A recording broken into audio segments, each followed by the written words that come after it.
Aj zviera potrebuje svoje miesto v živote.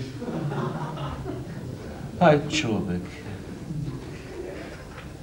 Cítim sa tak dobre. Som taký spokojný. Viem, cítim, že som ako osobnosť už dozrel. Je tu tak príjemne teplo. Mám rád zimu.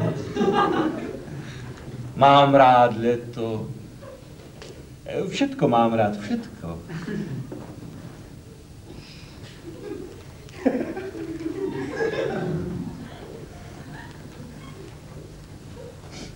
Kde bývate? Tuto, obďaleč.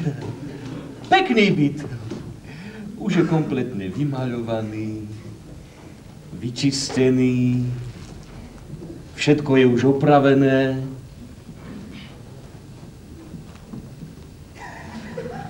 Kde to bývate? Tuto, nedaleko! Tam sa musí strašne bývať. Mne nie, viete, ja si viem všetko zariadiť. Keď chcem, všetko vybavím, presvedčím aj diabla.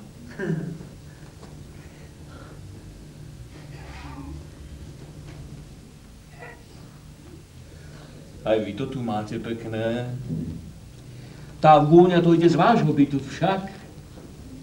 Mame sa si zasa pripálila ryba. Aj vy máte radi ryby. To je dobré. Aj Japonci radi jedia rybičky. Najradšej, lebo je to vraj ohromne zdravé. Ja sa idem stále zadrhnúť tými kontistami. Ja to rád jem, lebo sa chcem dožiť dlhého veku. Keď mi je dobre. Viete, ľudia všeličo nahovoria, ale najlepšia je dobrá a správna strava.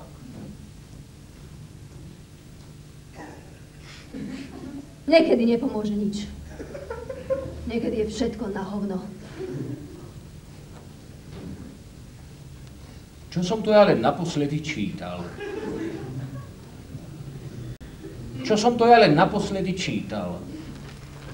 Preboha, čo to bolo?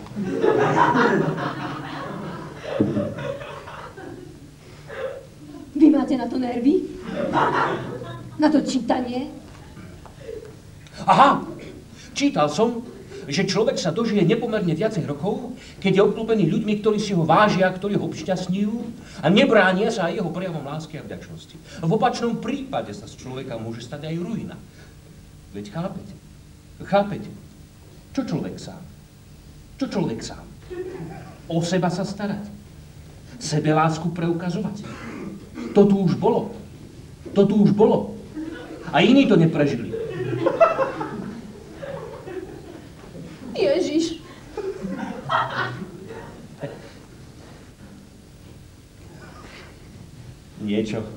Na niečo ste zabudli. Niečo ste zmeškali. Niečo nepríjemné vám napadlo. Zbavte sa tých nepríjemných predstáv. Aj moja babka a sestra na to zomreli. Stále sa im to v tých hlavách tak mlelo a miesilo, no a potom to aj tak skončilo. Ježiši! Bolo by dobré, drahá moja, keby ste to zo seba čo najskôr striasli. Pozrite sa takto. Preboha! Prestaňte! Čo ste sa zošaleli? Veď mi otrhnete hlavu. Prepáčte.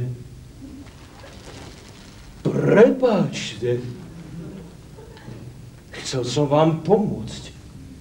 Chcel som vám poradiť.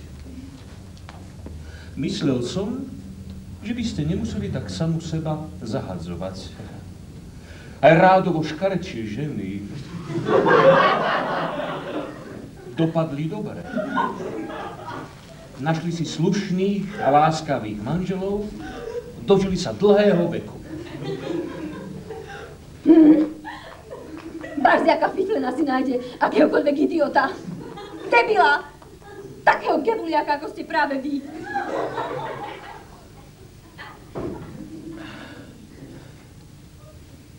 Čo prosím?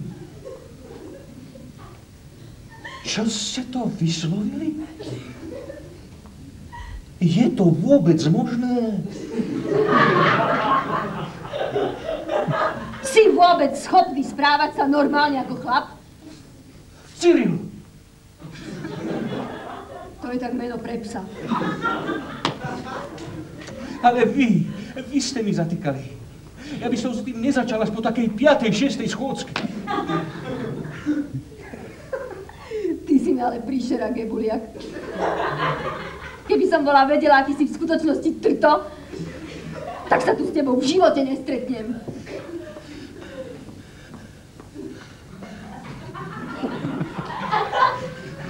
Čo som to ja ešte čítal?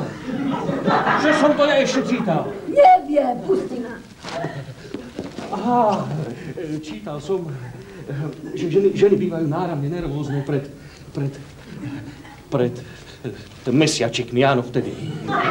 Vtedy sú oveľa vznedlivejšie, hašterivejšie, áno, vtedy. Debil!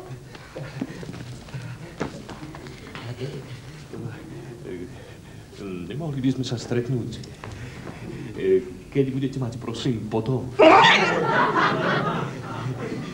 Viete, ja som taký šťastný človek. Možno vám potom nebudem liesť tak na nervy.